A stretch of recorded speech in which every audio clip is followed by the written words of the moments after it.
नागपुर में भव्य नागरिक सत्कार समारोह का आयोजन, आदिवासी समाज में उत्साह। नमस्कार, मैं हूं अनुष्का राय और आप देख रहे हैं इंडिया फैक्ट न्यूज। आइए नजर डालते हैं आज की खबरों की ओर। नागपुर में आदिवासी समाज के लिए गर्व का एक महत्वपूर्ण क्षण सामने आया है, जहां श्रीमती मायाताई चिंतामण राव इवनाते के राज्यसभा सदस्य चुने जाने के उपलक्ष्य में भव्य नागरिक सत्कार समारोह का आयोजन किया गया। इस कार्यक्रम को आदिवासी समाज के विभिन्न संगठनों द्वारा बड़े उत्साह और गरिमा के साथ आयोजित किया गया। यह सम्मान समारोह रविवार 29 मार्च 2026 को शाम 4 बजे डॉक्टर वसंतराव देशपांडे सभागृह में संपन्न हुआ, जहां बड़ी संख्या में समाज बंधुओं की उपस्थिति देखने को मिली। कार्यक्रम में कई गणमान्य अतिथियों ने अपनी उपस्थिति दर्ज कराई, जिनमें देवेंद्र फडणवीस, नितिन गडकरी तथा डॉक्टर अशोक उइके जैसे प्रमुख नेताओं का समावेश रहा। इस आयोजन का मुख्य उद्देश्य आदिवासी समाज के उत्थान, जागरूकता और उनके अधिकारों के प्रति सम्मान को बढ़ावा देना रहा। कार्यक्रम में विभिन्न आदिवासी संगठनों और युवाओं की सक्रिय भागीदारी देखने को मिली, जिससे समाज की एकजुटता और ऊर्जा का प्रदर्शन हुआ। आयोजकों ने सभी नागरिकों से अपील की थी कि वे इस ऐतिहासिक अवसर पर उपस्थित रहकर कार्यक्रम की शोभा बढ़ाएं। प्राजक्ता ताराम की रिपोर्ट। आज इथे हा जो कार्यक्रम तुम्ही आयोजन केलेला आहे तर मायाताई इवनाते यांचा सत्कार सोहळ्यानिमित्त तर तुम्ही हा जो कार्यक्रम आयोजन केला यामध्ये किती आयोजक होते आणि काय विचार करून तुम्ही हा कार्यक्रम इथे उद्भवला? सगळ्यात प्रथम तर सगळ्यांना नमस्कार. मी प्रशांत कुमरे आहे.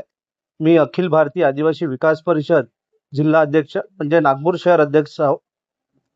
हा कार्यक्रम देशपांडे हॉल रविवारी 29 मार्चला नागपूरला ठरवण्यात आलेला होता, कारण की आमच्या सत्कार मूर्ती म्हणून मायाताई चिंतामण इवनाते यांना राज्यसभेत सदस्य म्हणून निवडणुकीमध्ये खूप मोठा अभिमान आपला आदिवासी समाजाला मिळालेला आहे. म्हणून हा कार्यक्रम आम्ही सर्व संघटना म्हणून आदिवासी नियोजन केलेला आहे. म्हणून हा कार्यक्रम इथे राबवलेला होता. आणि जसे की मायाताई इवनाते हे आपल्या नागपूरतील पहिल्या आदिवासी महिला म्हणून राज्यसभा सदस्यामध्ये निवडणुकीमध्ये जिंकून आलेल्या आहेत आणि त्यांची ही वाटचाल कशी तुम्हाला वाटली आतापर्यंत? बघा, मायाताई चिंतामण इवनाते यांनी तर आपल्या जीवनामध्ये एवढा दुःखाचे क्षण आले होते, तेव्हा पण त्यांनी आपल्या राजकारणामध्ये कुठेही न थांबता त्यांनी आपली चाल समोर ठेवली होती. आणि त्यांचे अगर आपण विचार केला तर नगरसेवक पासून महापौर पासून आयुक्तच्या सदस्यपर्यंत हा खूप मोठा 25 वर्षाचा काल आहे. या कालमध्ये त्यांनी एवढे सारे समाजासाठी काम केलं आहे, तर त्यांच्या आम्हाला प्रेरणा आहे तिथनं. आणि तुम्हाला वाटते की मायाताई इवनाते आता आपल्या आदिवासी समाजासाठी अजून काही असे मोठे पाऊल उचलतील आणि आदिवासी समाजाला सामोरं घेऊन जाण्यासाठी मदत होईल? बघा, आता राज्यसभेमध्ये एवढा मोठा त्यांना खासदार म्हणून एक निवडणूकमध्ये त्यांना भारतीय जनता पार्टीनं खूप मोठा समाजासाठी एक कार्य करण्यासाठी खूप मोठी त्यांच्याकडे जिम्मेदारी दिलेली आहे. असं वाटते आम्हाला की ते खरंच आदिवासी समाजासाठी भरपूर काही करेल अशी आम्हाला आकांक्षा आहे आणि आम्हाला विश्वास पण आहे. महिला सशक्तीकरणासाठी त्यांचे काय उपाययोजना आहे तुम्ही काही सांगू शकाल? महिलांसाठी ताईंनी भरपूर काही असे कार्य राबवलेले आहे आणि समोर तुम्हाला दिसेल की ते आदिवासी समाजासाठी आणखीन महिलांसाठी काय करू शकणार हे तुम्हाला समोर दिसेलच राज्यसभामध्ये बसून. आणि राज्यसभात आदिवासी महिलांसाठी पण काही ना काही ते राबवतीलच असा मला भान आहे आणि मला इच्छा पण आहे आणि करेल पण ते. धन्यवाद. मी इंडिया फॅक्ट न्यूज तर्फे प्राजक्ता तारा आपला खूप खूप धन्यवाद करते आणि समोरच्या वाटचालीला खूप खूप शुभेच्छा देते. धन्यवाद. Thank you. जय श्री. आज मायाताई इवनाते इनका यहाँ पे सत्कार था देशपांडे सभागृह में, तो आपको यहाँ पर आकर कैसा लगा? मुझे यहाँ आके बहुत अच्छा लगा। एक आदिवासी समाज की लेडी जो नगर सेविका थी, फिर महापौर बनी और आज वो सांसद में गई। आज सांसद में उसका आदिवासी समाज ने सत्कार किया और ये बहुत बड़ी बात है जो आदिवासी समाज की एक महिला आगे चल के खासदार बनी। और वो इसमें आज देशपांडे हॉल में उनका स्वागत सत्कार हुआ और पूरे समाज बांधव उसमें आए और उनका सत्कार किए। यहाँ पे ये जो प्रोग्राम जिन्होंने ऑर्गेनाइज किया था उनके बारे में आप क्या कहना चाहेंगे?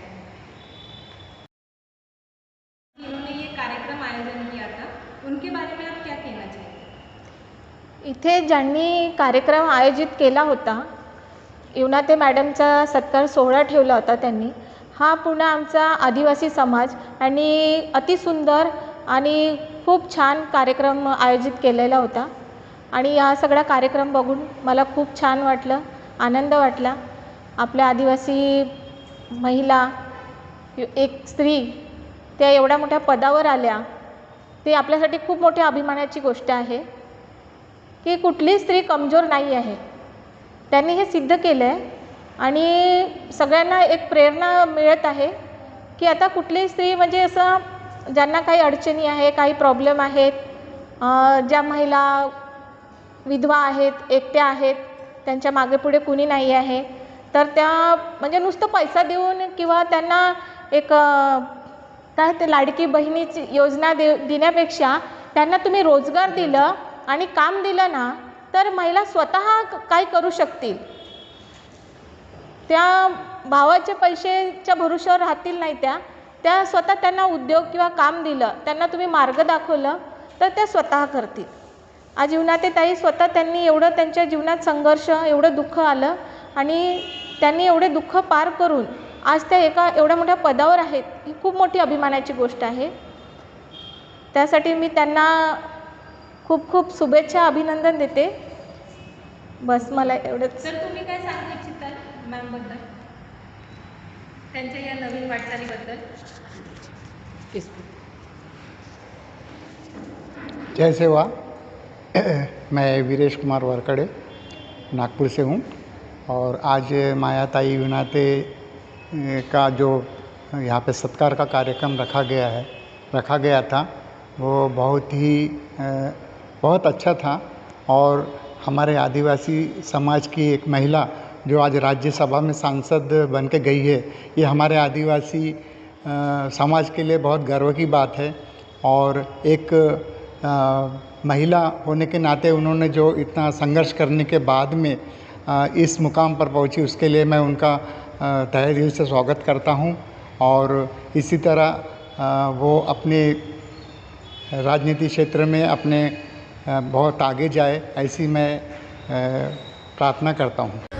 आज इथे मायाताई युनाते यांचा सत्कार सोहळा झाला, तर तुम्ही इथे सर्व महिलांना येऊन कसं काय वाटलं आजचा कार्यक्रम? सगळ्यांना जय सेवा। हा कार्यक्रम खूप सुंदर होता। एक आमच्या समाजाच्या महिला खासदार या पदावर गेलेल्या आहेत, आम्हाला खूप आनंद होत आहे आणि त्यांच्याशी खूप अपेक्षा पण आहे की ते आमच्या समाजाला खूप वरती नेतील आणि खूप सपोर्ट करतील. आणि आदिवासी महिला म्हणून या पहिल्या महिला होत्या की याआधी पण कोणी या पदावर आलेले आहेत नागपूरमध्ये? पहिल्याच महिला आहेत की ज्यांनी ज्या पक्षाने त्यांना एवढा मोठा सन्मान दिलेला आहे. आणि तुमची काय अपेक्षा आहे की मायाताई युनाते जी आम्हाला त्यांची अपेक्षा आहे त्या पूर्ण करणार असं त्यांनी आज आम्हाला इथे वचन दिलेलं आहे आणि मी या गोष्टीसाठी खूप खुश आहे. मला खूप आनंद होतो आहे, म्हणजे शब्दच नाही मला, मी कुठल्या याच्याने खुशी करू. आणि आजचा कार्यक्रम हा तुम्हाला कसा वाटला?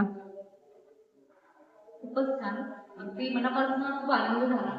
असं वाटलं की काहीतरी आमच्यातले काहीतरी लोक इतके पुढे जात आहे आणि भविष्यामध्ये काहीतरी चांगलं घडता येईल.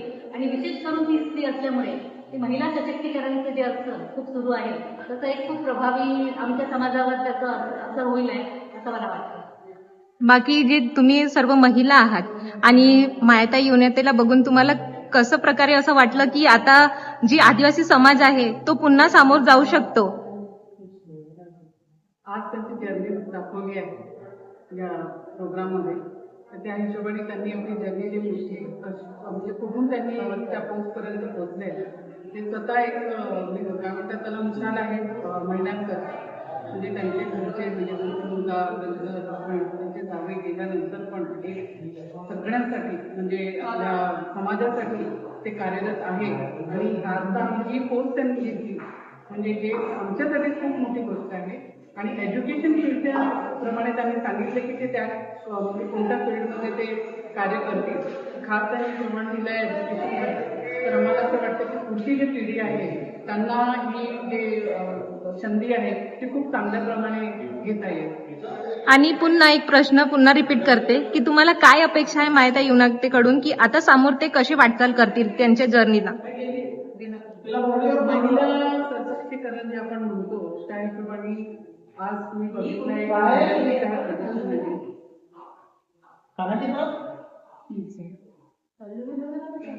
ज्याप्रमाणे त्यांनी आज पूर्ण समाजाला संबोधित केला आहे, हा प्रोग्राम आपल्या आपण म्हणजे आपल्या ह्याच्यातच खूप मोठा त्याचा विचार केलेली आहे की किती प्रमाणात त्यांना लोक प्रेम करतात आणि मी अपेक्षा आहे की पुढे ते नक्की म्हणजे महिलांना सशक्तीकरणासाठी प्रेरित करतील आणि हे आमच्यासाठी खूप मोठी संधी की आम्ही आमचे जे काही पण प्रॉब्लेम्स आहेत किंवा आम्हाला जे वाटतं की आम्ही काय करू शकतो तर आम्ही सहजपणे त्यांच्याकडे पुढे मांडू शकतो. त्या म्हणजे मग आम्हाला हे पण वाटतं की ते समजतं.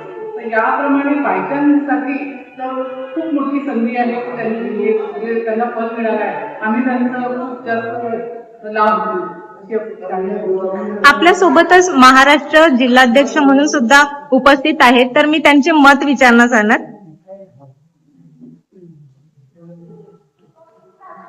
तुम्ही काय सांगू इच्छिता महिलांसाठी? नमस्कार सगळ्यांना. माझ्या मॅडमना मी राज्यसभा. फिलहाल अभी के लिए इतना ही। आपको आज की यह खबर कैसी लगी कमेंट में जरूर बताएं और यदि आप हमारे चैनल पर विज्ञापन देना चाहते हैं तो नीचे दिए गए ईमेल आईडी या कांटेक्ट नंबर पर संपर्क कर सकते हैं। और इंडिया फैक्ट न्यूज से जुड़ने के लिए हमारे पेज को लाइक और सब्सक्राइब करना ना भूलें। अगली खबर तक के लिए फिलहाल मुझे दीजिए इजाजत। धन्यवाद।